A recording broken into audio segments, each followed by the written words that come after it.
یہ سوال حیا کے خلاف ہے اور میں حیا کے خلاف سوالات نہ پڑھتا ہوں نہ اس کے جواب دیتا ہوں، لیکن چونکہ یہ سوال بہت زیادہ لوگ پوچھتے ہیں تو میں نے ہمت کر کے آج یہ پڑھ لیا ہے، اور اس میں لوگ غلط گائیڈ بھی کر رہے ہیں، تو اس لیے میں اس کا جواب دے رہا ہوں کہ اسلام میں کوئی خاص طریقہ نہیں ہے اس کا، اس پہ فالتو کتابیں لوگوں نے لکھی ہوئی ہیں، پتہ نہیں کیا کیا، وہ ایسے ہی لوگوں کی آ رہا ہے۔ تو یہ چیز نیچرل ہے، جیسے کوئی پوچھے کھانا کھانے کا طریقہ کیا ہے، تو بھائی منہ میں نوالا ڈال کے چباؤ، نگل لو، خود بخود فطرت سکھاتی ہے انسان کو، تو ایسی زوجہ کے قریب فطرت خود سکھا دیتی ہے۔ ہاں، شریعت نے جس طریقے کو حرام قرار دیا ہے وہ سب کو معلوم ہے کہ جو ہے وہ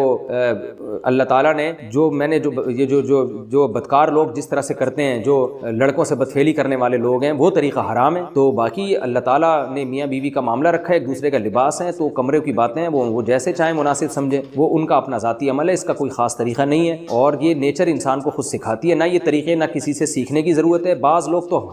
حد درجے کی بے شرمی کرتے ہیں، وہ شادی سے پہلے جو ہے وہ فحش فلمیں دیکھتے ہیں تاکہ ہمیں طریقہ آ جائے، یہ انتہائی درجے کی بےہودگی ہے، انتہائی درجے کی ایک لعنتی عمل ہے۔ تو یہ کوئی خاص طریقہ نہیں ہے، میاں بیوی ایک دوسرے کا لباس ہیں، وہ جس طرح سے ایک دوسرے کو سیٹسفائی کر سکتے ہیں وہ کر لیں، تاکہ ان کی توجہ کسی اور طرف نہ جائے، وہ حلال کی تسکین ان کی بند کمرے کے اندر ہو جائے۔ اور یہ باتیں لوگوں سے شیئر بھی نہیں کرنی چاہیے، آج یہ بھی ایک حرام کاری ہو رہی ہے، میں بہت سخت الفاظ استعمال کر رہا ہوں اس لیے کہ یہ، اور میرے پاس کوئی ہلکا لفظ نہیں ہے۔ وہ کیا ہوتا ہے کہ مرد اپنی زوجہ سے ہم بستری کر کے اس کے راز دوستوں کے سامنے فاش کر رہا ہوتا ہے، میں نے ایسے کیا، میں نے ایسے کیا، لڑکیاں بتا رہی ہوتی ہیں اپنی فرینڈز کو کہ میرے شوہر نے میرے ساتھ ایسے کیا۔ یہ بہت لعنتی عمل ہے۔ آپ صلی اللہ علیہ وسلم نے فرمایا جو عورت اپنے شوہر کے راز یا شوہر بیوی کے راز فاش کرتا ہے اس پر لعنت ہے، حدیث کا مفہوم ہے یہ۔ تو یہ بند کمرے کی میاں بیوی کی باتیں، جس طرح سے وہ ایک دوسرے کو سیٹسفائی کر سکتے ہیں وہ کریں، ایک دوسرے کے لیے وہ حلال ہیں، اور بس وہ طریقہ جو لڑکوں سے بدفعلی والا طریقہ ہے وہ طریقہ اسلام میں حرام ہے۔ اور اسی طرح اورل سیکس پہ بھی میں ایک کلپ ریکارڈ کروا چکا ہوں، وہ بھی سن لیا جائے، یا علماء کی جو اس بارے میں رائے ہے وہ دیکھ لی جائے۔ تو اس کے علاوہ جو بھی ہے میاں بیوی ایک دوسرے کے لیے اللہ نے حلال کیے، کوئی خاص طریقہ نہیں ہے، اور یہ حیا کی باتیں، ان کو بند کمرے کے اندر ہی رہنا چاہیے ان چیزوں کو۔ اور اس کے لیے جو فحش فلمیں دیکھی جا رہی ہیں یہ بہت غلط حرکت ہے، اور اس کو نا ایک ایجوکیشن کا نام دے دیا گیا اس زمانے میں، اور سیکس کی تعلیم کے نام سے